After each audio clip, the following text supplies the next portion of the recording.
A Glen Burnie man will spend 55 years behind bars, nearly a decade after killing a man.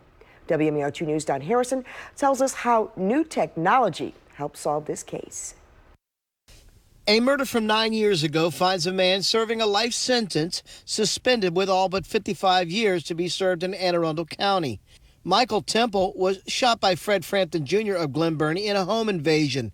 He died later years from those injuries. An arrest in the case made possible because of new DNA technology used for the first time in Anne Arundel County.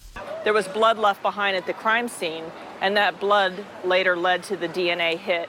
Ann Colt-Lightis is state's attorney for Anne Arundel County, and her office led the charge in this case. They contacted Parabon Nanolabs to analyze the blood left at the scene of the crime. They could actually figure out the family lineage of the suspect and then eventually narrow it down to the suspect because of people voluntarily giving their DNA into a database. By 2015, Parabon Nanolabs provided police with a composite sketch they had developed. In 2018, Parabon provided the police with a genealogy. A few months later, they identified Frampton. Police followed him to gain DNA evidence from him. They saw him discard a cigarette butt and a coffee cup. They took those items to the crime lab, and the DNA analyst found that it was the same DNA as left behind at the crime scene 9 years earlier.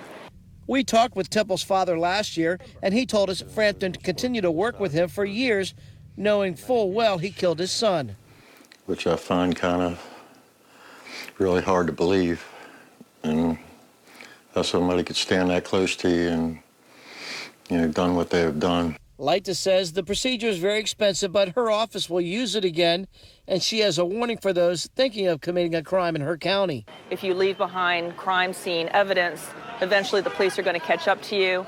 In Anne Arundel County, Don Harrison, WMAR2 News. Now, we've had several cases in our area and around the country solved using the same DNA technology. WMER2 News' Skylar Henry has been covering this case for 2 years now, as well as other cold cases in need of closure. Visit our website at WMER2news.com/Maryland Mysteries to see some of the other stories he's been working on.